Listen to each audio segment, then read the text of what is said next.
Science में जो मैंने बताया, देखो फिजिक्स की वीडियो बनाई थी, थ्योरी वाली क्वेश्चन दिए जहाँ मैंने उसमें ये वाला क्वेश्चन भी बोला था। मैंने कहा कोई छड़ मुड़ी हुई दिखाई दे, पेंसिल दिखाई दे तो प्रकाश के अपवर्तन के कारण इसमें उत्तल दर्पण होगा। इसमें देखो ये जब कुछ व्यक्ति ज़्यादा उम्र के हो जाते हैं, धुंधला दिखाई देता है, जरा दृष्टि दोष कहते हैं। ये पढ़ाया मैंने आपको। देखो जब मैंने फिजिक्स की क्वेश्चन दिए थे तो मैंने ये भी बोला था किसका विचलन सबसे अधिक होगा, बैंगनी रंग का, सबसे कम पूछता तो लाल रंग का। मैंने ये क्वेश्चन बोला आपको। और देखो ये प्रूफ के साथ ये वीडियो मैंने 3 मिनट की वीडियो डाल रखी थी, कल डाली थी 16 घंटे पहले। उस वीडियो से मैंने कहा था कि चित्र जरूर पूछेगा आपसे। देखो दिखा देता हूँ प्रूफ। देखो ये रहा प्रूफ, देखो ये रहा चैनल NCERT विज्ञान कक्षा 10 16 घंटे पहले डाल रखी एग्जाम विद कुलदीप चैनल पर मैंने वीडियो। और मैंने कहा था कि चित्र जरूर पूछा जाएगा। देखो ये चित्र पूछा गया नहीं पूछा गया, देखो ये रहा, ये चित्र पूछा गया नहीं पूछा गया, देखो ये रहा, ये रहा। कल ही डाली थी मैंने, ये 16 घंटे पहले वीडियो डाली, 66 बच्चों ने देखी कुल। जिस बच्चे ने देखी होगी वो इसको सही कर आया होगा। देखो ये न्यूमेरिकल था, ये न्यूमेरिकल था I बराबर V बटे R, I बराबर V बटे R।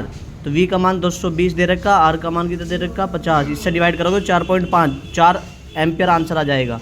इसका आंसर C होगा। ये दाएं हाथ का नियम था। देखो ये क्षारीय, मैंने बताया pH मान से क्वेश्चन जरूर पूछा जाता है। NaOH का मान क्षारीय होता है, क्षारीय कब होता है 7 से अधिक। देखो प्रक्रिया अल्कोहल में प्रक्रियात्मक समूह है, ये पार्ट 4 से कार्बनिक यौगिक, ये भी मैंने आपको पढ़ाया। देखो अभी दिखा देता हूँ, ये रहा कार्बनिक यौगिकों के समूह। मैंने आपसे चैप्टर को कहा था कि भौतिक पढ़ के जाना, इससे जरूर आएगा। उभयधर्मी ऑक्साइड धातु वाले चैप्टर से तीसरा आंसर होगा। टमाटर में होता है ऑक्सैलिक अम्ल होता है, ये भी मैंने NCERT पार्ट 3 धातु है, धातु से ही है, ये भी मैंने आपको लिखवा रखा है टिप मिलान करके। और मैंने पेपर में भी दिया था अर्धवार्षिक पेपर में आपको ये। और देखो ये FeO3Al2, Al क्या है, Fe से अधिक क्रियाशील है। इसने क्या कर दिया, इसको विस्थापित कर दिया Fe को, लोहे को। तो इसमें क्या होगा, विस्थापन अभिक्रिया होगी। ये भी मैंने आपको पढ़ा रखा है, यकीन नहीं तो देख लेना NCERT जो मैंने नोट्स बनवा रखी है। और देखो इसमें पूछा विस्थापन अभिक्रिया का उदाहरण क्या है, ये रही AgNO3 कॉपर से अधिक क्रियाशील होता है, ये D आंसर होगा। अब देखो पादप हार्मोन के बारे में मैंने आपसे बताया था, पादप हार्मोन के बारे में क्वेश्चन पूछा जाएगा। तो पादप हार्मोन कौन सा, साइटोकाइनिन, ये रहा। और देखो ये जब मैंने बायोलॉजी का क्वेश्चन, जब बायोलॉजी पढ़ाई आपको कल वीडियो में, तो मैंने कहा था कि पूछ लेता है सूर्य से हरे पौधे कितना % लेते हैं, तो 1% आंसर। कोई बच्चा 10 लगाएगा तो वो अलग गलत होगा, मैंने ये बताया था। देखो एक लिंगी पुष्प का उदाहरण और उभयलिंगी मैंने बताया था ना, एक लिंगी का पपीता। मैंने आपको ये क्वेश्चन बोले हैं वीडियो में। 3 कोष्ठीय होता मेंढक, ये भी बोला जब मैंने बायोलॉजी पढ़ाई थी।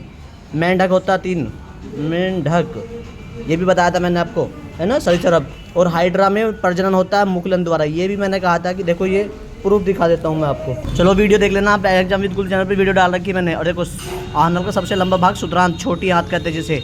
पादपों में पत्तियों को मुरझाने के लिए उत्तरदायी होता है एबिसिक अम्ल, ये छठा हार्मोन्स था जो वृद्धिरोधक होता है। मैंने आपको हार्मोन्स के बारे में बताया था। देखो numerical same to same numerical, देखो ये 10-15 है उत्तर लेंस। देखो दिखा देता हूँ मैं आपको। देखो ये है नहीं है, एक 3 सेंटीमीटर लंबाई की कोई वस्तु उत्तर लेंस से 15 सेंटीमीटर दूर रखी है, 10 सेंटीमीटर फोकस दूरी, उसके प्रतिबिंब की स्थिति दूरी ज्ञात कीजिए, साइज ज्ञात कीजिए। यही सेम टू सेम न्यूमेरिकल। मैंने आपसे कहा था कि संख्या भी सेम टू सेम मिलेगी पेपर में। देखो ये न्यूमेरिकल है नहीं है, सेम टू सेम, ये रहा, यही न्यूमेरिकल है नहीं है। देखो यही पूछा गया सेम टू सेम संख्या। और देखो प्रकाश का अपवर्तन आता है फिजिक्स 100%, इसी वीडियो से सारे प्रश्न पूछे जाएंगे बोर्ड में फिजिक्स के। इसी वीडियो से प्रकाश का अपवर्तन, वायुमंडलीय अपवर्तन, है ना, वायुमंडलीय अपवर्तन। जब प्रकाश वायुमंडल से गुजरा तो धूल धुएं के कणों द्वारा उनका अपवर्तन अपने मार्ग से विचलित हो जाता है। और सूर्योदय सूर्यास्त के समय, ये भी मैंने फिजिक्स की वीडियो में बताया था, क्यों दिखा है, प्रकाश वायुमंडलीय अपवर्तन के कारण। और देखो दूरदृष्टि दोष, दूरदृष्टि दोष फिजिक्स की इसी वीडियो में, देखो फिजिक्स की इस वीडियो में देख लेना आप, दूरदृष्टि दोष के बारे में बताया नहीं बताया। मैंने कहा था 4 क्वेश्चन, इन चारों में से एक क्वेश्चन जरूर आएगा। देखो ये रहा दूरदृष्टि दोष का कारण निवारण सचित्र वर्णन पूछा गया है ना, दूरदृष्टि दोष, ये रहा दूरदृष्टि दोष इसी वीडियो में। देखो ये रहा 3 दिन पहले डाला कि मैंने कहा था फिजिक्स पूरा इसी से आएगा। और देखो ये अवतल दर्पण की मैंने 6 स्थिति बताई थी और आपसे कहा था कि लास्ट की 3 स्थिति इंपॉर्टेंट है। तीसरी, जब सी पर वस्तु रखी तो सी पर ही बनेगा प्रतिबिंब, ये मैंने आपको बताया था। मैंने कहा था अवतल दर्पण में 6 स्थिति, 6 में से 1 जरूर पूछी जाएगी या 2 पूछी जाएगी, 2 नंबर में। तो देखो 2 नंबर में पूछी गई 1, और वस्तु कहाँ रखनी चाहिए, सी पर, तो वक्रता केंद्र पर वस्तु रखी तो वक्रता केंद्र पर प्रतिबिंब बनेगा। और मैंने वीडियो में ये भी कहा है कि अवतल दर्पण के लास्ट के 3 जो वक्रता केंद्र वाला, वक्रता केंद्र और रेफ वाला, ध्रुव और फोकस वाला, 3 याद कर लेना, इन तीनों में से इंपॉर्टेंट है। देखो ये आ गया विद्युत प्रतिरोधकता, ये न्यूमेरिकल देखो की परिभाषा मैंने आपको ये करा रखा है, रो R बराबर रो L/A, इसके न्यूमेरिकल करा के यहाँ समझा रखा मैंने। और इन्होंने कहा देखो इसमें ये भी समझा रखा है, इसमें ये लिखना था विद्युत ताप युक्तियों में मिश्र धातुओं का उपयोग क्यों किया जाता है। देखो ये मिश्र धातु कहते हैं विद्युत फ्यूज के बारे में लिखना था आपको, यहाँ विद्युत फ्यूज के बारे में, फ्यूज का महत्व। देखो वीडियो में दिखा देता हूँ मैं आपको। देखो ये रहा दूरदृष्टि दोष वाला, दूरदृष्टि, और चुंबकीय क्षेत्र वाला देखो ये रहा ऊपर, इसमें ये रहा चुंबकीय क्षेत्र वाला। देखो तार वाला विद्युत परिपथ में कितने तार प्रयुक्त होते हैं, उनकी उपयोगिता वर्णन कीजिए। देखो ये तार वाला, विद्युत तार, उदासीनता और संपर्क तार कितने होते हैं, उनके उपयोगिता लिखिए। देखो ये क्वेश्चन है ना तार वाला, मैंने कहा था देखो तार वाला इंपॉर्टेंट लगा रखा मैंने आपको यहाँ पे, तार वाला मैंने इंपॉर्टेंट क्वेश्चन बताया। देखो चुंबकीय क्षेत्र वाला बताया था आपको, चुंबक क्षेत्र वाला भी क्वेश्चन, ये रहे चुंबकीय क्षेत्र वाले भी, ठीक है। तार वाला क्वेश्चन इंपॉर्टेंट बताया था। और देखो ये धारावाही चालक चुंबकीय क्षेत्र की दिशा, देखो जब मैंने कहा था चुंबकीय क्षेत्र की दिशा पूछेगा, चुंबकीय क्षेत्र की दिशा पूछेगा तो दाएं हाथ का नियम लिखना आपको, फ्लेमिंग के दाएं हाथ का नियम लिखना। बल की दिशा पूछेगा तो क्या कहते हैं, फ्लेमिंग के बाएं हाथ का नियम लिखना था। ये मैंने आपको बार बार कहा था। और देखो ये न्यूमेरिकल भी दिखाता हूँ। और देखो ये वाला फ्यूज वाला हो गया, ये न्यूमेरिकल देखो मैंने 3 मिनट की वीडियो में मैंने न्यूमेरिकल डाल रखा है, यही सेम टू सेम न्यूमेरिकल है। इसका आंसर आएगा, पहले तो इसको समांतर क्रम में जोड़ेंगे आप दोनों को, 20 को इससे तो उसका 10 आ जाएगा, और 10 ये, तो दोनों को जोड़ेंगे तो श्रेणी क्रम में जोड़ेंगे, 10 और 10 20 हो जाएगा। और वी का मान ये रहा, तो आपको क्या निकालना था, आई निकालनी है, तो 12/20 हो जाएगा। जब इसे काटेंगे 4 × 12, 4 × 5 = 20, और 5 से इसे भाग करेंगे तो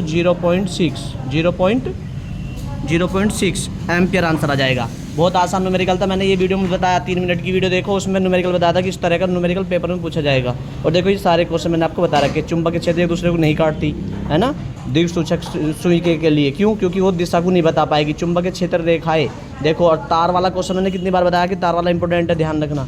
देखो ये चुंबकीय क्षेत्र की दिशा का मतलब दाएं हाथ का नियम लिखना था, इसमें सारा जो बताया वही आया। अब देखो ये उसमें केमिस्ट्री में मैंने 2 मिनट की वीडियो डाल रखी कि वहाँ से क्वेश्चन आएंगे। देखो संरचना सूत्र, IUPAC नाम और संरचना सूत्र डाल रखे थे। देखो ये धातु के अश्क के निष्कर्ष में प्रयुक्त चरणों के भर्जन और निस्तापन, ये मैंने आपको जो छमाही पेपर कराए थे मैंने उसमें दिया था ये क्वेश्चन। ZnCO3 में ZN में निष्कर्षण की एक समीकरण, ये निस्तापन भर्जन से संबंधित है। देखो ये क्या होता है जब, ये देखो ये तुम्हें दिखा देता हूँ मैं, अभी मैंने ये वीडियो डाली 3 मिनट की वीडियो में है ये क्वेश्चन। क्या होता है जब बोरियम क्लोराइड को सोडियम सल्फेट के साथ अभिक्रिया करते हैं तो बोरियम सल्फेट और सोडियम क्लोराइड बनता है। ये सातवां की ये देनी थी तुम्हें, 7वीं अभिक्रिया देनी थी ये, है ना। देखो यही वाला क्वेश्चन है, ये सोडियम सल्फेट को जलीय बोरियम क्लोराइड से जल्दी अभिक्रिया करते हैं। चूने के पानी में CO2 बनाएंगे तो क्या बनेगा, CaO2 में CO2 मिला देंगे तो आपको मैंने लिख पा रखा है क्या बनेगा, सफ़ेदी बन जाएगी, सफ़ेदी चूना पत्थर बनेगा, ये पढ़ा रखा है। एथिल अल्कोहल को सल्फर के साथ गर्म करते हैं, ये भी लिखवा रखा है, क्या बनता है, एसिटिक अम्ल बनता है।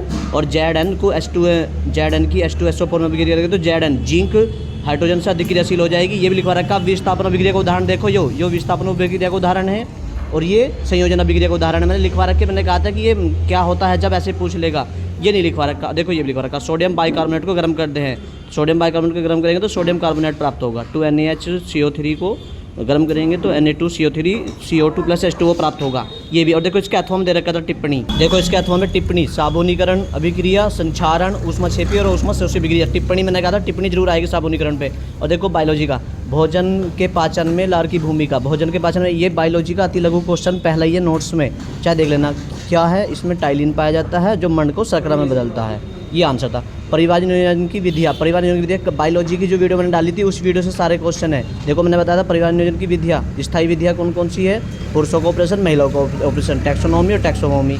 और जो अस्थायी विधियाँ होती है वो कहता है गर्भ निरोधक गोलियाँ और कंडोम का इस्तेमाल करना। पादपों में उत्सर्जन, पादप में उत्सर्जन कहते हैं, पादपों में जो खराब पदार्थ होते हैं उनको शरीर से बाहर निकालना, मतलब कि पादपों से बाहर निकालने के लिए को पादपों में उत्सर्जन कहते हैं। वाष्पोत्सर्जन, प्रकाशानुवर्तन, जलानुवर्तन, मैंने आपको बताया था वाष्पोत्सर्जन, देख लेना वीडियो में। कृत्रिम वक्र किसे कहते हैं, जब मनुष्य के जो जनित वक्र होते हैं, वक्र कहते हैं किडनी को, 2 होते हैं, ये भी खराब हो जाता है, उसमें प्रत्यारोपित कर दिए जाते हैं शरीर में अंदर, उसे कृत्रिम वक्र कहते हैं, जो रक्त के शुद्धिकरण में सहायक होते हैं। देखो उत्पादक और उपभोक्ता में अंतर, उत्पादक उपभोक्ता के बारे में मैंने कल पढ़ाया था, घास, मानव, बायोलॉजी की वीडियो देखे आप, पूरा क्वेश्चन देखो। मानव हृदय की संरचना, इंपॉर्टेंट क्वेश्चन बताया था, नहीं बताया था, हृदय की संरचना यही आया। और देखो पादप मानव हार्मोन कौन कौन से, जैसे इंसुलिन हो गया, टेस्टोस्टेरोन हो गया, इंसुलिन हो गया, टेस्टोस्टेरोन, पुरुषों में टेस्टोस्टेरोन पाया जाता है जो शुक्राणु में मदद करता है, एस्ट्रोजन होता है, ऑक्सिन होता है, ऑक्सीटोसिन होता है। ऑक्सीटोसिन क्या हो, माता अपने बच्चे से प्रेम करती है ज़्यादा देखो जो पढ़ाया सेम टू सेम वही आया। और आज कमेंट में ज़रूर लिख देना सब बच्चे कि जो पढ़ाया सर वही आया। यकीन नहीं है तो video exam with Kullu channel पर बायोलॉजी की, केमिस्ट्री की, फिजिक्स की और न्यूमेरिकल की सेम टू सेम संख्या भी वही मिली है। यकीन नहीं है तो जाकर देख सकते हैं, सेम टू सेम मिलान कर सकते हैं। और कमेंट में ज़रूर लिख दें कि सर जो बताया वही आया। और चैनल को आज ही सब्सक्राइब करें, वीडियो को ज़्यादा से ज़्यादा शेयर करें। अगला मैथ का पेपर भी सेम टू सेम संख्या मिलेगी, मैथ में भी ऐसा कोई नहीं होगा। क्यों पढ़े हो चक्कर में, कोई नहीं है टक्कर में। एग्जाम विद कुल्लू चैनल को आज ही सब्सक्राइब करें, लाइक करें, वीडियो को शेयर करें ज़रूर।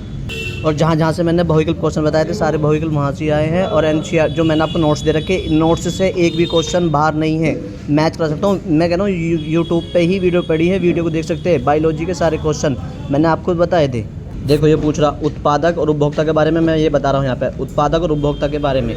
देखो उत्पादक और उपभोक्ता के बारे में पढ़ा रहा हूँ मैं इसी वीडियो में। देखो ये बायोलॉजी की वीडियो आपकी है, बताया था मैंने 1% वाला जो बताया क्वेश्चन बहुविकल में। देखो ये रहे, मैंने आपसे बताया था मानव हृदय की संरचना। एग्जाम विद कुल्लू चैनल पे बायोलॉजी की वीडियो एक ही डाली थी, मैंने कहा था मानव हृदय की संरचना जरूर आएगा। देखो ये रहा, वक्र के बारे में ये आ गया, किडनी के बारे में है ना, वो दोनों हो गए। अब आगे दिखाता हूँ आपको। देखो परिवार नियोजन, परिवार नियोजन, परिवार नियोजन कहाँ है भाई, अभी दिखाते हैं। ये रहा देखो, ये देखो परिवार नियोजन व विधियाँ, परिवार नियोजन व विधियाँ। देखो मानव हृदय की आंतरिक संरचना और देखो वक्र के बारे में। अब आगे देखो ये पाचन, पाचन वाला क्वेश्चन ये रहा है ना। और पौधों में रंध्रों की उपयोगिता या वाष्पोत्सर्जन मैंने यहाँ पे बोला था। पादपों में परिवहन है ना। और देखो मुकुलन वाला, हाइड्रा में मुकुलन, ये भी बताया मैंने आपको। पादप हार्मोन देखो ये रहा, बताया था ना पादप हार्मोन के बारे में पढ़ना आपको। ये रहा जो बताया वही पेपर में आया। जल्दी जल्दी वीडियो को लाइक करो। और देखो हार्मोन, जो मानव हार्मोन आए हैं वो मैंने अंतःस्रावी ग्रंथियाँ बताई थी, जैसे थायराइड ग्रंथि और उनमें हार्मोन जो निकलते हैं। तो आज ही वीडियो को लाइक करें, चैनल को ज़्यादा से ज़्यादा सब्सक्राइब करें ज़रूर। यदि अगले पेपर में भी आपको अच्छे नंबर लाने, यही पेपर में क्वेश्चन लाने सेम टू सेम, तो वीडियो को आज ही लाइक करें और ज़्यादा से ज़्यादा शेयर करें। अपने पड़ोसियों को, रिश्तेदारों को, सबको शेयर करता है। पूरा पेपर वही आया, न्यूमेरिकल की संख्या भी same to same. Exam with Kuldeep channel पर वीडियो डाल रखी है, यकीन नहीं है तो जाकर देख सकते हैं। देखो ये 6 नंबर में मानव हृदय की संरचना जो बताया, मैंने कहा था दुनिया का कोई भी टीचर पेपर बना दे, इस 2 वीडियो से बाहर पेपर नहीं आएगा। यकीन नहीं है तो वीडियो को देख सकते हैं, सेम टू सेम न्यूमेरिकल की संख्या भी। ज़्यादा से ज़्यादा शेयर करें और आज कमेंट में जरूर लिख दें कि जो बताया सर वही आया। Thank you for watching.